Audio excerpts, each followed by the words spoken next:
Hey everybody, welcome to Q Plus EDU 2021.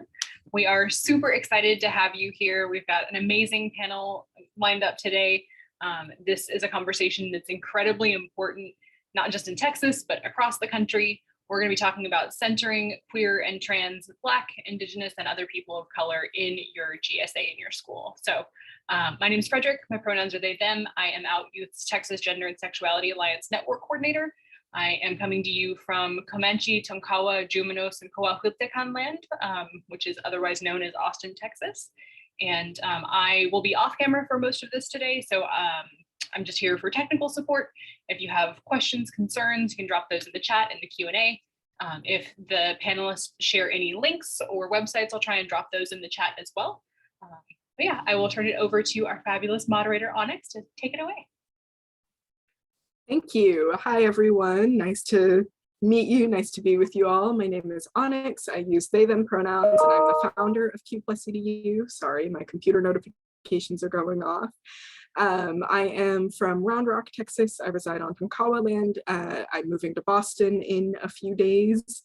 I am currently a sophomore at Harvard. And when I was in high school, I was the re-founder of my school's GSA. It was like dead, and then I started it up again. And I also founded the Central Texas GSA Coalition when I was a junior in high school.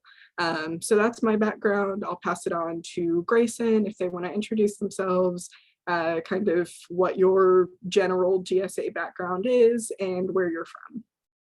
Yeah, for sure. My name's Grayson. My pronouns are they, them, or he, him. I'm 16 years old. I'm a junior in high school. I'm from San Diego, California, and I reside on Kumi Island. They were the Spanish name before was the Yen land. For any unable to see me, I have kind of like short, dark hair. I wear some wire-rimmed glasses, you know.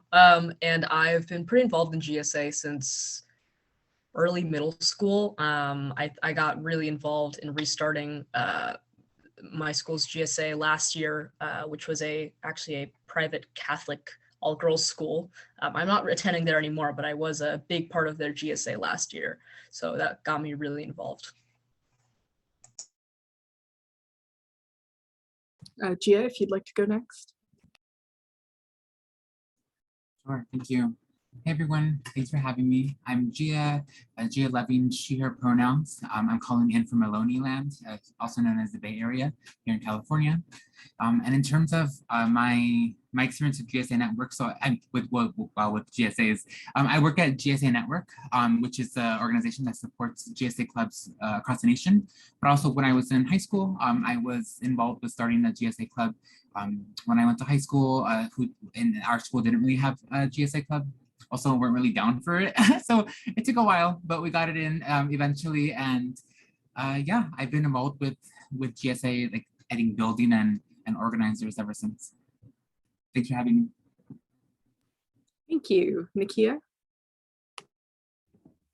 Hi, my name's Nakaya. My pronouns are they, she. I apologize in advance. My large dog, it just keeps coming right on in here. My pronouns are they, she. I've been working with GSAs for about 6 years now. I've been working with GSAs for about 6 years now. And it's been like a really rewarding experience to kind of get to work with not only high school GSAs, but also college GSAs. I'm a senior in college at the City College of New York in Harlem. Here around here, like a lot of the GSAs needed a lot of reviving. So I've been helping a lot with those in the area, in the Rockland County area, in the Hudson Valley. So that's been a lot of the work that I've been doing here, especially trying to diversify, as it is a very white area, but elevate the voices of people of color around here, especially queer people of color more than anything. I'm glad to be here. Awesome, thank you so much. So we'll just go ahead and dive right into our panel, talking about including QTBIPOC folks within GSAs. So the first question is what does or would it feel like for a queer space to center the experiences and needs of Black, Indigenous, and other people of color? And I think this is such an important question because a lot of the times these queer affinity spaces are just founded around like, yeah, we're all queer and it should be fine, and then don't necessarily do anything to address racism or ableism or any other sort of forms of bigotry that might occur within those spaces and with those communities. And so I think it's really important that we take intentional efforts to ensure that our spaces are inclusive of all people and specifically BIPOC folks. So I will go ahead and open the floor if there's anyone who'd like to answer first. Or I can call on someone, that also works. Absolutely. Definitely being very intentional, I think is very much the key word. You have to be very intentional as to who is in your spaces and also elevating those voices. That it is important to have inclusivity and diversity, but as well as having those Black voices or Indigenous voices or any kind of sort of BIPOC folk to really be at the front lines to kind of go through before you even get to the events or to the spaces that you're kind of in. They have to hold a lot of specific language or understanding or asking those questions, especially when you're in like whiter spaces, because I feel a lot of queer spaces are very surrounded by whiteness. And I feel like we're very constantly left out of these conversations, and we're not kind of talked to before certain things are done in especially in our communities. Yeah, thank you. Anyone else have a response to what it looks like for a queer space to center the needs of people of color? Yeah, if I can add, well, thanks for sharing already what I think has been said. In terms of what, what, to the question around like what it feels like or what would it look like, I also feel like when you walk into a queer space, I feel like, at least in my experiences, I kind of like, it feels like the energy, it feels like it's made by people who are like you or not, right? It's kind of like, it's very clear the minute you kind of walk in and already kind of like, okay, like, I belong, and people are here, or it's like, oh, okay, this is interesting, or it's gonna be interesting.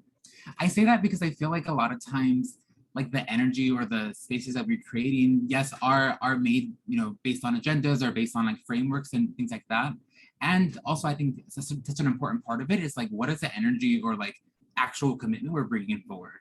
And usually when facilitators are actually committed to like uplifting the voices of people of color, if they're not a person of color themselves, usually like that means that they would have included them in the planning processes of creating that space, as well as like maybe also having like integral parts in leadership throughout the space, right? And I think all those little signs would eventually create the energy that a person of color can walk in and be like, yep, this is a space made for me because I'm seeing people who look like me part of the planning process, as well as like maybe people who look like me speaking in front of the room or kind of guiding some kind of leadership within the moment. Yeah, absolutely. I think it's always important to sort of include BIPOC folks in all of the phases of any creation of a space or any project or anything, because I know often I've been called in like at the last moment after something has already been created, and it's like, how do we make our club more diverse? And I'm like, well, if you had started with Black people from the get-go, we wouldn't be having this problem. So definitely in every step of the process, we have to include BIPOC voices. Grayson, I don't know if you also had a response. Yeah, for sure. I'm actually of Mexican heritage, immigrant parents, mostly Mexican, right? So, but I do also have the privilege of being fairly white passing and just not leaving my house. So just becoming very pale over. I just was, how I was born, but I do have a very close connection with a lot of my family who are a lot darker than I are, visibly Mexican or Latinx. So I think, I think, to be honest with you, for first, a lot of non-BIPOC folks would probably feel uncomfortable with a space that is explicitly not for them, right? That's how white people tend to get sometimes when something is like, oh, well, this is weird because everything is always made for and catering to them. But I think it's really important within GSA to remember and to sort of be explicit that being queer does not absolve you of being racist or classist or colorist or ableist, and be very intentional with that. And I also think that, this initial discomfort might be inevitable, but we should acknowledge it and like let it be there without also coddling the white folks in GSA or trying to kind of like absolve them of their white guilt. And I also think that it would be like incredibly important to acknowledge that intersectionality in our community and make sure that the LGBTQ plus community has space for everybody, and especially inside GSA, because that's kind of our, as younger people in high school, even in middle school, that's kind of our first experience with a place that is explicitly trying to be diverse and inclusive, right? And I also think that it'd be beneficial, specifically for white folks, so that they could really learn by listening and not trying to project the burden of having to educate them, right? This is a space where people, it's a GSA, you hang out, like you talk, whatever. It's not a space where it's like, you're here specifically to be educated, and you shouldn't be throwing that burden onto people of color to make you a better person, right? It should just be a space where we can exist and we can learn without having to burden each other with our, ignorance or lack of knowledge, right? Yeah, definitely. And I think it's always really important for the most privileged folks in a group to kind of do their own learning and not project their lack of knowledge or their biases and prejudices onto the marginalized people in a space. And I think oftentimes what happens when BIPOC folks aren't involved in a group from the get-go is that we get brought in at the end, and then you have all of these like bigoted white people in a group, and they have to do unlearning, and it's a traumatic and harmful experience. And so, centering BIPOC voices isn't like, it's not like a choice or like a nice to have in your group. It's something that's essential to ensure that we're being anti-racist in our organizing, in our formations of community, and to ensure that the most marginalized voices are always heard. So I wanted to move on, and Gia, I think you probably have a better overview of this than I do, but the Truth 9-Point platform was developed by student members of the GSA Network's Truth Council, and it's a set of values that sort of like govern a GSA group and center inclusivity. And so I'll read out the list of values. If you're not familiar with it, I just sent the link in the chat.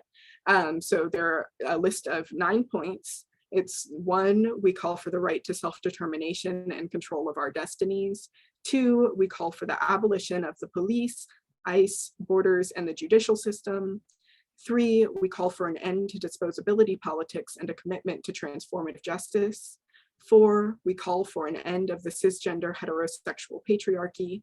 5, we call for decolonization and reparations for all Indigenous and Black peoples. 6, we call for comprehensive education that reflects our histories and needs. 7, we call for an end to global white supremacy. 8, we call for land justice and environmental justice. And 9, we invite our comrades, accomplices, and allies to join us. So those are the 9 points. And I'm wondering if any of you have heard of the 9-Point platform before, and kind of like what you feel are the most takeaways from it, are the most important takeaways from it, and how it shapes your work within your GSAs. And so I'll give it to Gia first, and then if you want to pass it on to someone else, that's great. Oh yeah, definitely. Yeah, thanks for sharing this. So the 9-Point platform, like you shared, was written by our National Trans Youth Council, and this is a program that we in which we support trans and non-binary youth leaders to really just step into their authentic selves in a way that feels authentic, but also in a way that like really supports the transformation of this like narrative of what it means to be young and trans. So this platform and list of essentially demands really came out of years of conversation with our youth leaders around like what would a world that is like safe for our people look like, right? And I think I do want to say, as you were reading, I was like, wow, like hey, yeah, yes, right? And I was like, this is really good. And I was like, and it's a lot. It's like everything is like every one of these points explains like a world of work. so I think over the last few years, I've really worked with this platform to really use it as a North Star, a guiding point of like, these are what our people are calling like our current dreams, our current goals. And I also think that like this work looks and can look so different for everyone. And that's the exciting part. Like number 9, the invitation for folks to join. I think that's like my favorite because it's like, essentially it's like, if this is just what we are naming as like important things to focus on, the invitation is like, there's so many other ways there's so many ways that we can all like join part of that, and essentially like move these goals. So it's exciting to know that this is kind of like from the vision, from the dream, from the expertise of young trans folks. And at GSA Network, we're excited to continue to promote and boost things like this. Awesome. Thank you. Grayson or Nakaya, if you have insights, thoughts on this platform and whether you've implemented it into your work. Yeah, I mean, I work with, oh, so sorry about that. Okay. Yeah, I mean, I work with an organization, Trans Family Support Services here in San Diego, that is provides services to trans people of all ages, but I specifically work with a lot of youth in youth programming, in, kind of having a Discord server. We have support groups and things like that. And I had no idea that the Trans Youth Project was, I didn't know what it was until this panel, which surprised me because I felt like I was super in tune with what's going on in the world of our current trans youth. I really love also that they said that, in the sort of the link you put in the description, that this document is, it's not static. It's something that they can change as language evolves, as their understanding of, systematic oppression and the language that they use to describe the systems and themselves evolves, which I thought was really fantastic, because I feel, obviously modern problems require modern solutions. And I feel especially in the trans community, language right now is rapidly evolving. I know kids a couple years younger than me, and they're using these terms and acronyms and things I've never heard of in my life. So I think that, with this rapidly evolving language, we have to make sure that we are giving space for things to change and for things to evolve, which is one of my favorite things I saw while I was reading through. Thank you. Nakaya? I definitely love the points of bringing up how it is something that's very living, and it's kind of, as we always talk about with our gender, our sexuality is a very fluid thing. And I love how Grayson said, like, how modern problems, like, they deserve modern solutions. And when you've had these systems in place for so long, and these systems that have left you out, is very important to have something that is very like steadfast. Like, these are the 9 things that we demand, and also are, as G said, inviting. I really love how there's also an ecofeminist framework here talking about land justice and environmental justice. I think that's consistently left out all the time, even in certain BIPOC spaces, because we're so focused on trying to better what we need for ourselves, and around ourselves is also the environment. And it's hard that always falls on us, I feel, a lot of the time.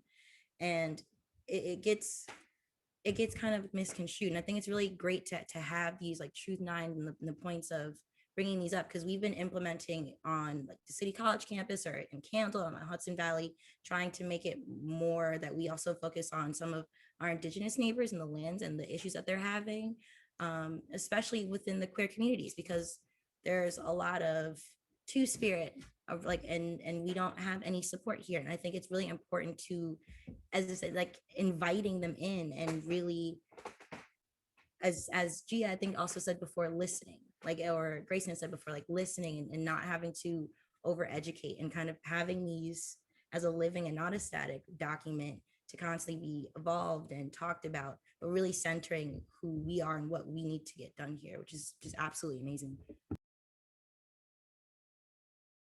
Absolutely. I think those are such great insights from everyone. And so I'm wondering if we can dive deeper and talk about how GSA clubs can and should divest from white supremacy culture. And again, as we were talking about earlier with creating inclusive spaces, like avoiding white supremacy or divesting from these like oppressive and white supremacist systems is a very intentional act. It doesn't just happen naturally on its own. So these systems in which we exist like have to be fought against in an intentional way. And so what can GSAs do to sort of like push an anti-racist vision forward and ensure that their clubs are actively working to dismantle white supremacy? You know, I feel it always really starts with education, and having something like the 9-point platform would be really, I think, beneficial if there was, you know, some sort of authority. Maybe a Trevor Project put something out. Maybe the school boards. You know, if you were starting a GSA club, you could have a required, or not required, but a suggested reading list, you know, of maybe books that are good for younger people to kind of understand critical race theory. Or you could have some sort of formal way of educating and bringing the conversation up without having it be like, let's talk about it. It could be kind of I don't think that a GSA club has to be a GSA club and have to have anti-racist be like a separate agenda. They should and have to be one. You know, you can't have an inclusive, you know, LGBTQ space without having conversations about intersectionality and diversity. So I think that having something like the 9 Points platform, or something that is a guiding kind of document that can suggest ways to incorporate these conversations into your GSA would be really probably beneficial. Absolutely, thank you. Yeah, Nakia? I love how you kind of reference that it's something to refer to. I think that's something that it leads to a clear understanding of what we would need as students, as what we need as people, more than anything, especially as you go through the hallways. There's all types of abuse that consistently doesn't get seen. And they kind of see, oh, you have your GSA club and that's the answer. You need a very consistent reminder, sadly, and it's very frustrating. But even going into school board meetings, you may not have the power necessary for voting in elections and things of that nature, but it made all the difference that we needed gender neutral bathrooms, we needed gender neutral locker rooms and spaces, and just kind of divesting from those ideas. Those are very traditional ideas, they're very like white ideals of what gender is and how you should be comfortable in those spaces. And most of the students that were coming to me as the GSA president for I think about 3 years was consistently, there were those who were people of color and those who were also trans, and they didn't feel comfortable going to these bathrooms, or they didn't feel comfortable going to change, or it was very consistent of us not just waiting for the advisor. Like, we need the advisor, but they can't necessarily speak the best of your experience than you can. And really kind of elevating those voices, I think, helps to divest from the traditional ideas, which are in and of itself a very white ideology that needs to be broken away from. So kind of making sure your voice is heard and advocating. Sadly, you shouldn't have to do it alone. And I love what Grayson said about intersecting them. You shouldn't have to do it alone. It shouldn't just be, you know, this kind of white idea of what should we divest from white supremacy. Like it shouldn't come necessarily from them. It has to start with us and kind of end with us. I also believe, like, I think along the journey, everyone is through that, but we have to make sure that, as honestly, the most marginalized people in America are Black trans lives. The most, like, and we have to really take that into account, that they are so young, as Grayson even said, referencing middle school ages, and the language is consistently evolving. There are so many acronyms, as Grayson said, that I don't understand, that I'm constantly learning, trying to keep up and understanding and not judging. I think that, as Grayson said, it needs to be a reference and it needs to be consistent. Like, things need to be very consistent, and GSAs are always kind of lagged behind, especially in school board. It took me being there, like, whoa. Don't put us last in the agenda. There are a lot of things that we need to get done, and I know that I can't vote on them, but you need to bring those up in the beginning and not wait to talk about it in the end when there's no time. These are things that take lots of time, that take up lots of space, and we deserve a space of liberation, no matter how young we are, because when we walk out of that building or we walk out of that GSA framework, those very real realities are there, no matter how young you are.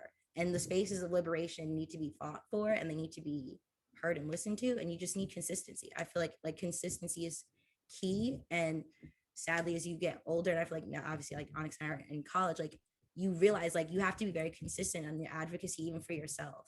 And it's just so important for our spaces in these GSAs that we make sure that it begins, because we know how it begins with us, and make sure that when it ends with us, that we're all a part of that conversation. Yeah, absolutely. And I think like there are so few safe spaces in the world, like as a Black trans person not navigating the world, like there's always just so much to think about. And I think working intentionally to create GSAs that are a space of liberation or a space of rest or a space where like you don't have to feel on guard or like worried that someone is going to be racist or violent or homophobic or transphobic or any of that. Like that is such a powerful thing, because existing in these Black bodies, in racialized bodies, and trans bodies is like incredibly taxing, and we just never get to rest. And so creating that space is so powerful. Gia, I don't know if you had something to add as well. Yeah, no, thank you. And it's great because I feel like what I wanted to add, I feel like you kind of already displayed exactly what I meant. And what I was going to say was that in terms of why like GSA clubs should divest from like, you know, white supremacy culture, I feel like the answer is like different for like white people, like non-white people. And I feel like you kind of just explained perfectly, like I think people kind of know exactly why it's important for GSAs to divest from white culture. Like we know exactly why, like what space we're going for, and that really is a space simply that like accepts our full selves, that we don't feel like we're like in danger, like we just feel safe. So it's a very basic like understanding, and it's basic but so valuable, right? And it's like almost unquestionable for folks of color and for queer people of color in particular. And then I think what I wanted to hint at, what I wanted to also touch on was like the importance for non-white folks, I think it very much has to start with like learning that importance and actually understanding it like at a core like level, right? Like the idea of working to incorporate racial justice into GSA clubs isn't important just because like you're feeling pressure to do that, because if not, you're like going to be called out or something. It's like the importance is way beyond like social media or politics, or the importance is literally, if the goal of the GSA club is to make a space for all queer and trans people to feel safe, that by definition that would include Black and brown folks also feeling safe. And in order for that to happen, like we need to divest from the white culture. So it's like very like, in my mind, it's very formulaic. In the terms of like, it's that basic of like, it's important because like those are our goals, but the only way that work will actually be, you know, like I guess like deep enough to actually stick is if the club actually is like down for Black and brown queers. If not, then it's like the work isn't gonna stick. Yeah, definitely. Inclusivity isn't conditional. You can't say we're a queer friendly club and that only means like white, able-bodied, rich queer people. That's not inclusive. That's like a club for white, able-bodied, rich queer people. And so I think divesting from white supremacy culture is like essential to being a GSA. I don't think GSA should come with conditions. They should just be a place where everyone feels safe to like live authentically and be themselves. And having that anti-racist mission, having just an anti-white supremacy mission in general is incredibly important to creating like a truly safe and comforting and welcoming space. So now, speaking of white supremacy, let's talk about cops. What work are you doing, or what work needs to be done in your school, district, or community around police-free schools? I know for me, I got like super fed up. My GSA advisor reached out to me to develop a professional development training because our school district was getting a new police department. And she wanted them to be like a queer-friendly police department. And so I didn't do that. I joined a different group and started working to like cut the budget of our brand new shiny police department. We decreased the budget by $1.6 million, which is like, it's good. It's not nothing, but yeah, so I'm curious how y'all are working to get police out of schools and like, or out of your community. Both are important.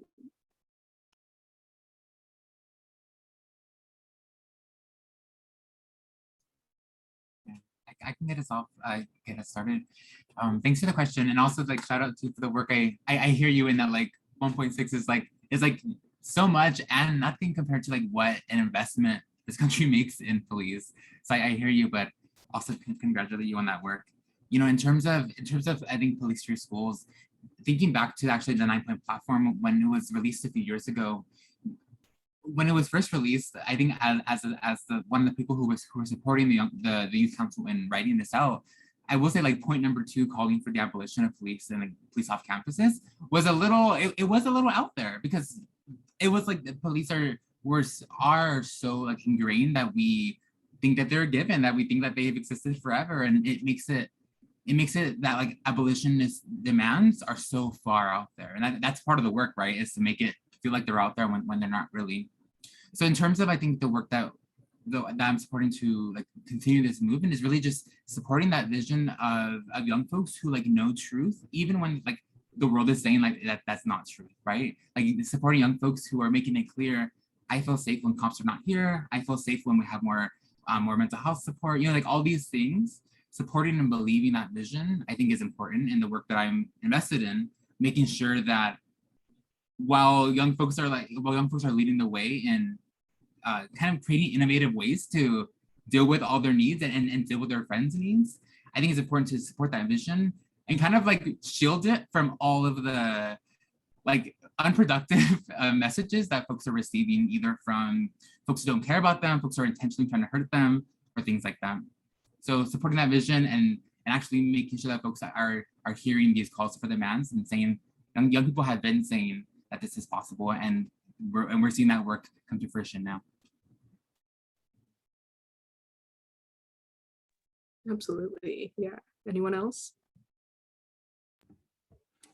I would say here it definitely has to go on the top level, especially in our counties that in the GSAs, that thankfully the police aren't something that are very heavily ingrained into the school.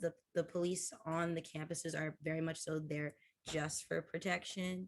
They're not necessarily like a point of reference. I know for a lot of schools outside of here, like it's, if there's any issue, there's like a point of reference to like the police cop. We have others in place, and I'm glad even more so to say that we had worked it out with the school, that if there were various like gender, like LGBTQ or like QTBIPOC issues, that there were certain teachers to go to feel very comfortable on. And like teachers were allowed to leave like a sticker and things like that on their doors, that they could be the point of reference rather than going to like one psychologist if you weren't comfortable with them, or like referencing to help and have help so that the psychologist could kind of deal with, rather than sort of these like policing issues, especially if I feel like it's just so more unsafe to really have them in your spaces. I think we worked really hard, especially at CCNY, like with other GSAs, to get rid of police at Pride. Like that was something that was very, very ill for us and very, very important to us, because that in and of itself was a space of liberation for us to have events and things like that, like off site from Pride. And we were uncomfortable to hold those kinds of gatherings. Even here in our smaller local town, and we have a large pride that goes through the streets. Like the police weren't there this year. That was like the first time that the police had not been there since it had started. And I think that in and of itself was so monumental. And obviously there were no instances, there wasn't any issues. Everybody was safe, everybody was happy. And that again brings up that space of liberation, that in order to truly have space of liberation, I don't understand how you can do that when you have slave patrol. I think it's wild, especially, and congrats to Onyx, to spend all this money and kind of say, oh, well, that's just the history of it. It's not really a big deal. When if they've come directly from slave patrol, how would that get any better for brown bodies, for queer, Black and brown bodies? I think it's working to see that there are other points of reference and other resources for us to use to feel safe and to actually resolve our issues, rather than going to a police, like a campus officer and things of that nature. Like if it escalates to something, to such an extreme level, obviously that's what these things are in place for. That's what they're supposed to be in place for. But I think finding different teachers or different school psychologists to have as a point of reference before they can get involved, because I've seen in a very predominantly white area that those who are getting dragged out of the school who have ever been expelled are brown bodies. And I think that you're failing your community if you don't see that the kids that are being expelled are only Black and brown bodies being taken out by the campus officer, not by their parents, not by talking with these teachers and seeing a different avenue to work with these students. It's just the campus officer has it. And I think it's like such a, as Gia was kind of saying, that we're kind of like ingrained to think that that's okay, there's just like a given to be there. Like we don't have to deal with that. There should be staff, or that's when we pay the taxes, or that we do, that's what we're supposed to have is spaces to feel safe to talk to resolve our issues. So that's what it's always been about, is resolving the issues. Well, let us pick those people to help and resolve our issues rather than the campus officer or the people that we don't feel safe with.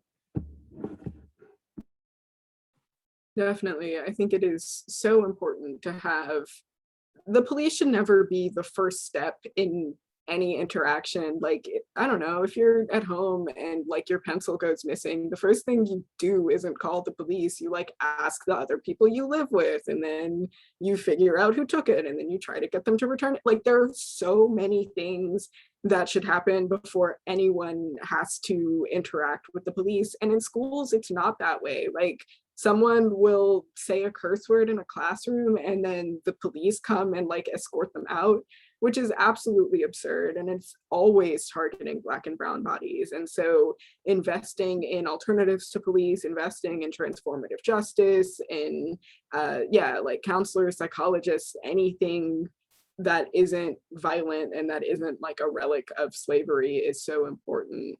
I'd love to hear, Grayson, what you're doing in terms of anti-carceral justice. Yeah, I think it's really important to talk about what the police represent and how normalized they are in our eyes. Like in a lot of ways, like when I was going to Pride this year, I just passed by and see a police officer with just like just a gun, and I'm sitting here and I'm like, I'm here to like walk down the street and like I'm waving like a little flag. Like, I don't understand in what context a gun or a taser is required here. And even though, you know, as a kid, you're so socialized to just think that these police are normal, that they're just here. You just call the police whenever your neighbor is being too loud. You know what I mean? It's something that you really have to begin with critically deconstructing in your own mind, that this is not the answer. And most of the times, you know, these police officers are escalating the situation rather than de-escalating it. And you also have to think about what they symbolize to a lot of people.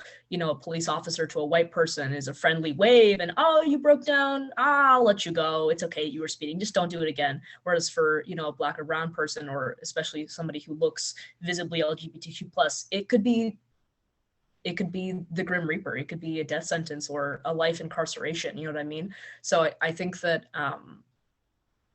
you know, especially in high schools that I've been to one of the largest public high schools in San Diego County, and then also to another extreme, a private Catholic school, seeing just the gross difference of security, just in case the security you need, between this private, you know, high school and, you know, an inner city public high school, just crawling with police for absolutely what reason. And you're right, when you think about it, you really, if you're in a situation like that, you think, how many white kids have I seen getting pulled out by police? And why is it that in a school, you know, this discipline is being taken care of by people who are gonna do what? I don't know, take you to the counselor's office and they're gonna let you go. There needs to be, you need systems in place to fight systematic issues, right? It's just scrambling otherwise. So you need better counseling. You need maybe more counselors, more behavioral psychologists on school, more organization of these people that can really help, rather than somebody who's going to come in and publicly shame you and threaten you with violence. You know, that's just so incredibly ineffective when you really sit around and think about it for a little bit. And it seems like it's such a huge kind of like hill to tackle, is restructuring the way our entire kind of educational system is, and our entire discipline system is works. But I think that it is so incredibly necessary, because what we're doing right now clearly isn't working, right? And it got here somehow, such as by default. So we need to intentionally dismantle it and have organization and systems that can counteract and be better than and more effective than what we have right now. For sure, yeah. I always forget kind of that like people have positive perceptions of the police. Like the fact that white people can just pass a cop on the street and not like feel incredibly anxious is like, that's wild to me.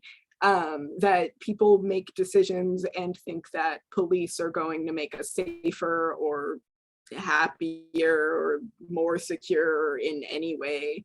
And especially because I think I remember reading something, I have no idea where it is or where it was from, but it was about how like in the last decade or so, there's been a tremendous increase in the number of police in schools, but there hasn't been an increase in violence. I think there's actually been like a pretty substantial decrease in violence occurring in schools.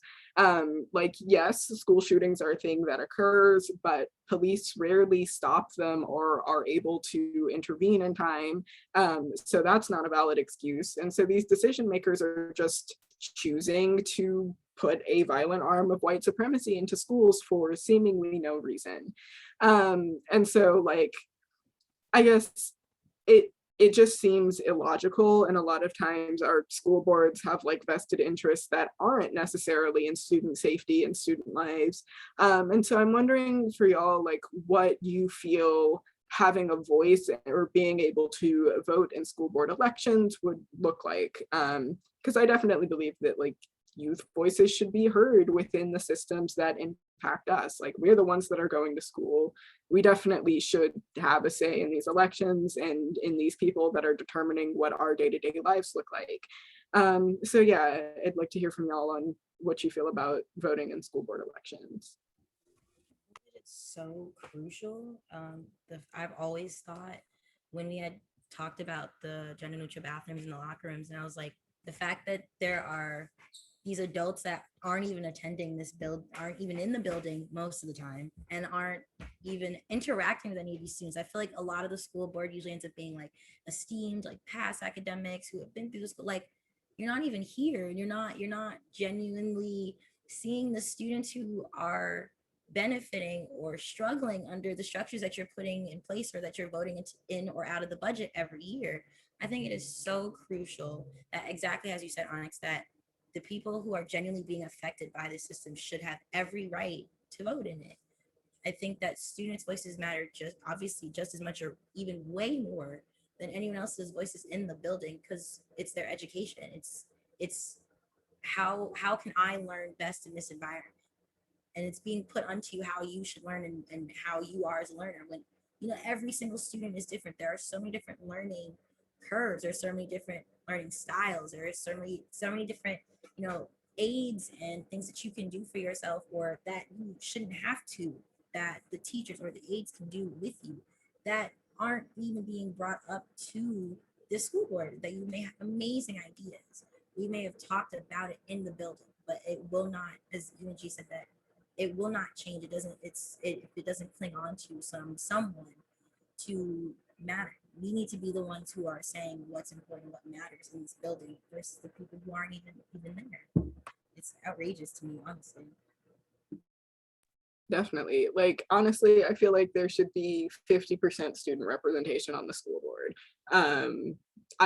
I have no desire to go to school board meetings. I hate being at school board meetings, but I still would like to be represented at them. Yeah, definitely. Anyone else? Grace and Gia?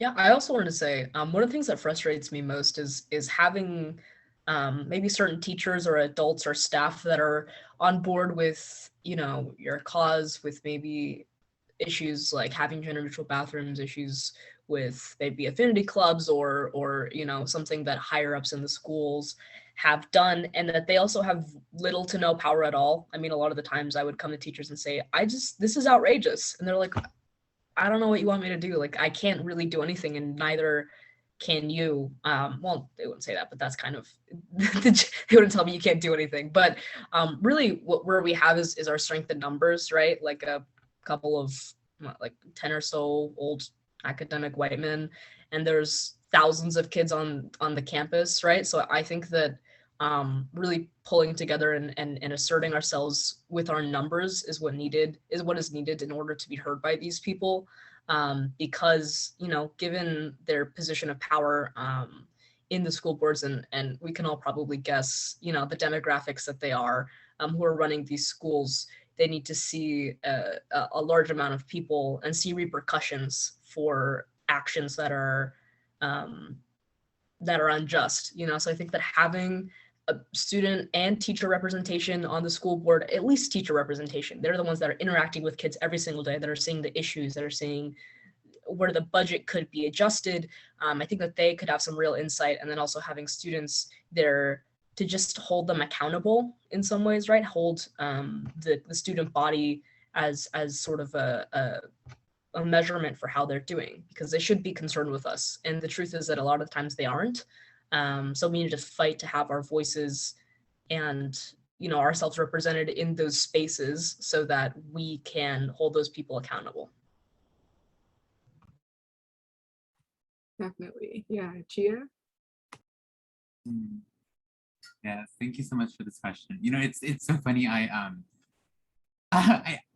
have such a past with with school boards that I'm like, they're so interesting, and I feel like they bring up so many emotions for me. And but let me share them. That's the point of the panel. You know, so I when I was in high school, as well as community college, I served on our school district's board of trustees, and I was able to be the student trustee for community colleges. And I think that throughout my time on those boards, it was a really good experience. I mean, first to try to do as much as I could to, like, you know, offer that student voice to the board, and I think that looking back, that was my intention. But like looking back in terms of like what I know now, I also know that like the way school boards work are just like not towards student success. Like in summary, right? Like the fact is that the system that school boards create means that school boards have like the power to completely renovate when necessary, right? And I think that was such an important observation in my time on school boards, was that like in moments of crisis and moments when students were clearly saying like, I need support, the priority was like not based on the student input, but like whether the school board would say, I agree, this is a crisis or not, right? And the fact that I think that just reflects like American politics, representatives who get to choose what is crisis, what is not crisis. So to your two folks' point around like having students on school boards really means that like, that means that people with power can declare, yep, we are in crisis. Yes, we are closer to the student experience, and therefore we are more of experts in terms of what is necessary and what it's not. I think that yeah, I'm down for 50% students on boards. I'm down for like 90% students on boards. I'm down for like 100% students on boards. And like all we would need from adults is like the logistical kind of framework. You know, it's like I'm down for other alternatives, but I think what I'm most down for is just school boards who are like down to actually work on the issues, down to be like, you know what, our students don't seem happy with the school lunch. Let's talk about the school lunch, and not just expect like their digestive systems to like get over it. You know, it's like issues that students name are like issues that are based on their experiences and should be considered as such. And I think that when we get school boards, we get people on school boards who are down to actually hear input and consider it to be the fact that it is, I think that's when, once again, the club or the board would understand the value of changing and then be down to actually do it, versus just trying to run a business and get reelected. Yeah, and I think like I feel like young people just are not treated as people that are like, I don't know, valid and have voices and are like real people and not just numbers. And I think that's so reflective in the way that our representational government works. Like, the people on the school board are like 60. They don't represent my experience at all. Like, they grew up in a completely different generation, in a completely different world. They attended school in a different world. Like, they didn't have computers in school necessarily. And I feel like there is such a big cultural difference between the people who represent us, not only in government, but just like, or not only in the school board, but also just in government in general. So there's just this massive disconnect, and I don't trust them to make decisions that actually reflect my lived experience and what would help me be successful in life. And so I think just generally realizing that young people have autonomy and they have voices, and that like we do know what's going on. We're not just like stupid until we turn 18. And so being aware of that and considering that in the way that we govern our society is so important. So we're almost at an hour. I know this is like slated for an hour and a half, but we're missing a couple of people, so we might wrap up a little early. But I'm wondering if y'all have nonprofits, activists, influencers, books, anything to recommend to folks who want to learn more about anti-racism, whether they're sort of getting started in being educated on anti-racism, or if they're sort of trying to develop a more advanced framework. What are y'all's recommendations? I would definitely recommend some of the works from like AFCO, and talking about racism and ecofeminism and LGBTQ issues, and kind of really talking about all of them and their intersections. I'm like Audre Lorde's biggest fan. I'm always pushing for like Audre Lorde's kind of ideals and frameworks, just to get like differing perspectives as well at times. James Baldwin, of course, like a lot of like classics, but also learning more about who is here now. I think AFCO, I can leave that in the chat, is a great place to start. Because I feel like at times it's like, okay, well, there's one book about this, and there's one book about that, and or there's just so many things going on at once. I think it all comes together, and a lot of their work. Thank you. Grace and Regia?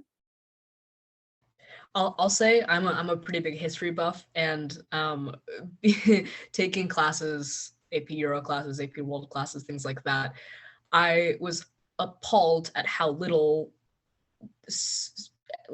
conversation at all there was about Indigenous people, about Black people, about women even. Like, it was just all about, you know, different white dudes in history. And so I feel like having starting with a framework of history as from a less biased lens, maybe a people's history of the United States.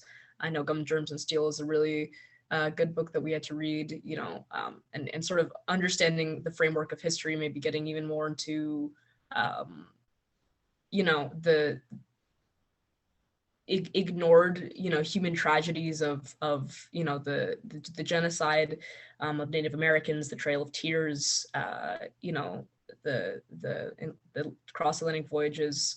I think having a better understanding and making sure that you don't just skim over those when you're learning about it, because it's uncomfortable and it's really hard to read about, but it's something that you need to make sure that you're focusing on actively, because we have been actively shying away from those topics, even all throughout our education, you know, in schools and stuff. And then also having, to me, that's where it starts, is having a historical context of how we got here and why we got here. And so, you know, whenever a YouTube video pops up from a Black creator, or even you know, you could watch, just making sure you actively center those voices in media you watch, in YouTube and television and in whatever, can lead you to a better kind of appreciation and active anti-racism. Definitely. I think learning history is a super important part of learning about anti-racism, like learning what the roots of racism are and how it has been ingrained into all of our systems is super important for having like a contemporary understanding. Gia? Yeah, no, definitely. Thank you. Um, yeah, I think there's so many things that like books have already listed and folks that can get involved, or like open up. I think that in terms of reading, I know one book that I really have enjoyed, and I'm with debate. It's a collection of essays, but it's called "We Do This Till We Free Us," which kind of just offers just different explanations as to why why it's important to kind of start to learn about abolition or start to understand like how it can be implemented in different ways. And I think that beyond that, one of the essays in particular talks about hope as like a strategy, or the idea of like hope as like something that we have to build, and not just like this like fluffy kind of feeling of like I hope to get, toward freedom. It's like, no, it's like hope is like a strategy. Hope is something that we need to work on. So I think in that vein, other things that I would maybe recommend that I'm like also like using it and I feel like benefiting from is things like art. I think art has been helping me expand or like work my creative muscles, so that then it's easier for me to imagine like a different world. Like it's so hard to imagine, like when I was growing up, I thought white people were the most beautiful thing because that's all I had. It was like, I loved fashion, and I thought every beautiful model had to be a white model, right? Like I didn't have the muscle to imagine beauty in other ways. It's like I didn't get that practice, right? Now that I have that ability to like practice and actually unlearn, right? The idea of unlearning what we've been taught and then relearning like new things, and new things as in like new for my own brain, but like old as in like people have been doing this and this has been the truth. My point is I think art has kind of helped me work that creative muscle, so that way I feel more comfortable in conversations where I'm having to learn some facts, learn some history, but also like imagine a whole new world, which is like a wild but like exciting invitation. So I think art, dancing, all those things. Definitely. Oh, sorry, Grayson. Yeah, I just wanted to comment really quickly on what Gia was saying. Is my grandfather, he had many lives, but he also was at one point an art collector somehow, or curator. I don't know. He was an odd man, but I grew up around the work of an artist named Francisco Zuniga, and he was one of the first. He's a Costa Rican Mexican artist, and he sculpted and painted, drew a lot of Indigenous women and their figures. Just growing up around that, to me, normalized it, and I thought that was just, they were the most beautiful things. A lot of larger women with either Costa Rican or traditional Mexican kind of dresses, or with children, pregnant women, things like that. So I think for sure that just reminded me of growing up around that depiction of beauty, and how it was something that has just been, I've been lucky enough to grow up around and have ingrained in me, Definitely. I think art and beauty are such an important part of our world and our lives. And I also wanted to recommend Adrienne Marie Brown's pleasure activism. Like, I don't know, I think it like changed my life, because being a young activist, I guess I always felt like kind of that I always had to fight for something, or that, you always have to be working. And I think we're also taught that as like Black and brown people, like you have to work 2 times as hard to accomplish half as much. And in that book, she talks about how just existing in a way that brings you joy while living in a marginalized body is so important. And that's activism in and of itself, because we live in a society that actively tries to bring down or prohibit our joy. So especially for Black and brown folks, I highly recommend reading that book. I also wanted to say, like, reading about the Haitian Revolution has also been just really inspiring to me. I feel like a lot of the kind of revolutionary histories that get recommended are very white. Like, everyone says read the Communist Manifesto or read like Das Kapital or whatever. And cool, I think reading about the Haitian Revolution is so much more interesting. And honestly, like, the Caribbean has such a rich and diverse and also terrible history. And so I think that's also a great way. There's a lot of good reading out there. I know Freedom's Mirror is a really good book about the Haitian and Cuban revolutions, but there's a lot of great reading out there about that. And I think that's also been helpful for me in sort of building a more diverse and global understanding of Blackness and existing under white supremacy. So I wanted to uplift that as well. And then also, I'll bring it to our final question, and we're also happy to take questions from the audience. If y'all have anything you want to ask, you can do that in the chat or the Q&A. We'll see both. But the last question is, how do you take care of yourself and balance schoolwork, sleep, time for friends and family and partners, and time for hobbies with the work you do in GSAs?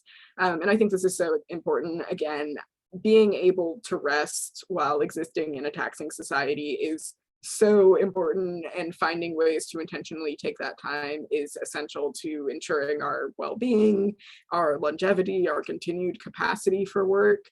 So yeah, I'd love to hear how y'all are taking care of yourselves and balancing your time and your energies.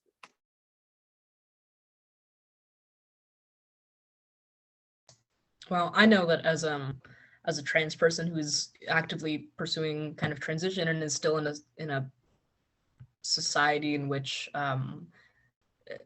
there's a lot of thought that goes into, who do I tell about this name? Who do I tell about these pronouns? Can I insert myself in this situation? Will it be safe? What are the repercussions of this? And as you were saying before, being in bodies that are marginalized, I think that it's really important that we all cut ourselves some slack every once in a while. If you have something you need to do and you're tired and you need to take a nap, then that's just something that you're going to have to do. And a lot of people might not understand, but there is just so much unseen mental and physical exhaustion that comes along with being in a marginalized body and a body that is disrespected kind of everywhere that you go. And I think that it's important to acknowledge that that is a very real thing that, you know, we're having to deal with, that black and brown people have to deal with, that, you know, trans people have to deal with, even visibly queer people as well. So I think that that is giving yourself a break. If you miss a meeting, if you take a day off, if you whatever, just letting yourself acknowledge that you're having the weight, there's a lot of weight on you, on your chest, on your body, on your mind, and that we need to take time for ourselves every once in a while and really respect you know, what our bodies are having to deal with. Definitely. Gia or Nikaya? I think older and kind of, you said like talking about balancing. I think now that I'm obviously like older, kind of like moved out and have, like having like space, I think it's been very vital to kind of surround myself with like just good energy. Like not necessarily like I would hope for it to be more like queer, obviously, and I feel like a lot of the times it usually is, and I'm kind of surrounding myself with more of like queer energy. So that's kind of Grayson said, like you do have to kind of sift out like who can I be comfortable with, you know, me being demigender or me being bisexual. Or I always feel like, especially as BIPOC people, like we always have to like put on a hat. Like it's like, when can we be Black?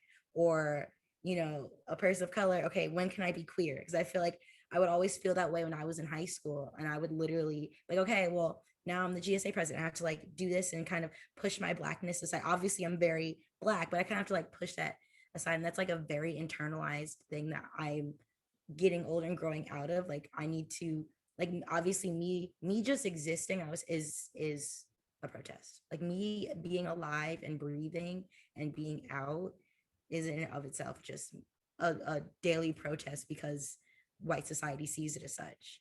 And kind of just knowing that and just saying screw it, like I'm just going to be authentically me.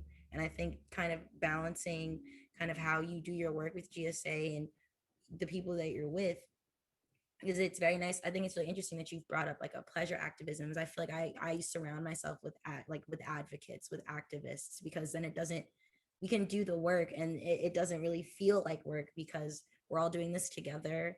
And like I feel very fortunate. I was like, the partner that I have is very, very active. So it's very easy for us to kind of have these conversations at home all the time, and then also go out and do those things. And it can get very exhausting, but it feels like even necessary work at home. Like I think at times even we realize like I'm an able-bodied person, and I don't, you know, I don't think of certain things. And I had a disabled professor that really, a queer disabled professor that really changed my idea of, oh my God, there aren't ramps in this place, or there aren't, and there's little things that you kind of pick up. And I think that to kind of balance those things out and not stress yourself out in a way of all the time, like, okay, I always have to be on guard and think of everybody else, is more like the little times that you take to, like, oh, the little things that you notice and kind of jot in your mind to bring forth with other people, rather than like, okay, I have to do this all the time and I need to make sure that there's ramp here and that there's, it's like, okay, what do I notice? What are things that are lacking? And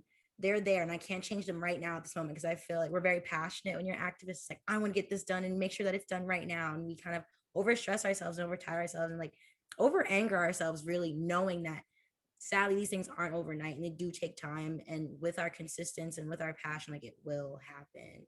And kind of taking note of things and making sure that they are spoken about in the right groups or with other people, and that it's a self-fulfilling progress. Like, I noticed that and I'm going to do something about it, rather than like, I noticed that and like it's going to change right now tomorrow. Because I think we try to save so many people, so many marginalized groups and our peers. It's like, okay, I have to take this like one issue at it, like one issue in terms of like this singular, okay, there wasn't a ramp, but obviously I know that's on a larger scale. What environment was that in? Was that in a Black neighborhood? Was that in an Indigenous neighborhood? Like, kind of taking, okay, this is the issue, and then kind of working your way out, like step by step, and taking the time, rather than like, I'm gonna get all of this done now. You kind of have to give yourself a breather and like, okay, and kind of look at it from, see the bigger picture, but understand that you have to do sometimes start with the trees before you get to the full forest. Love that, starting with the trees. Yeah, I think it's important to remind ourselves that like we are not going to single-handedly save the world in one day. It would be great if we could. Like, if I could just get it done, that would be amazing. But things take time. The world is difficult. Just existing is difficult. And so having grace with ourselves and being aware of like our capacities and respecting our limits, respecting what we have the energy and the time for, is super important, just to make sure that we can like stay alive and exist and feel okay in the world. Gia? Yeah, thank you. You know, in terms of the question, like balance, like, to be totally honest, I feel like I wish I knew, I wish I had an answer. And that's because I feel like, especially through high school and in college, I really felt like I had a balance. I really was convinced that what I was doing was sustainable. And then my body shut down. My body was like, no. Like, I went through a few years, these past few years, around like, my body was just like shutting down in terms of, I think, like what I can hold emotionally, what I can hold physically, in ways that hadn't worked before, I hadn't done before, you know. And I think when I was younger, my family was also homeless for about 6 years, so we were living in survival mode. It was like I was going, because for me that's how I was gonna survive, and that's also how I was gonna pull my family out of poverty, right? And like, that was an impossible mission, but that was my mission. I had to, right? And for so many young folks, like, we have impossible missions, but that's our life. Like, it's just like, what else did I have a choice? So I think in the last few years, I've really had the hard like slap in the face of like, I can go as far as I can push myself to, and then my animal body will shut down when it needs to shut down. So if I want to essentially avoid getting to that point, if I want to stay in this place where it's like, I'm feeling good, I might be stressed, but I'm like not reaching this point, I think I've learned that like, I really need to be honest with like, what are the signs that like I need rest, and that I need to actually get rest, right? If I'm hungry, I need to feed myself. I think that comes with like, first, the ability to get rest, the ability to feed yourself, right? And like, when I was younger, we didn't have food and things like that. So I had to find other ways to listen to my body. I had to find other ways to like get myself things. So now I think balance looks a little different, but I think at the core of it, what I have learned was that in that time of my life when survival demanded me to go as much as I could, balance looked like doing what I needed to do. And that was like, check mark, I survived, right? And that was good. Now I have a little more time to rest and get the things I need. And like therapy has helped, getting help and getting medicated and supported for my ADHD has helped. You know, like finally getting resources in line also helped. Not always possible, but I think as we slowly build and like slowly start to inch away, I think I found myself like feeling the balance only because I've been able to like build the little blocks around like being honest with what I need and then somehow getting it. So yeah, that's my like my honest answer around like balance. It's like for me it's ongoing search, but I think I'm on the good route because I'm down to like learn and I'm no longer trying to fool myself into thinking that I have all the answers. Yeah, finding balance is definitely, it's a journey. It also takes intentionality. Like it doesn't just happen. Either your body will force you to find it or you have to force yourself to find it on your own. And yeah, definitely it can change and evolve. It can look different while you're in high school and while you're in college and while you're working or whatever. The things that your body needs and that your brain needs definitely change over time.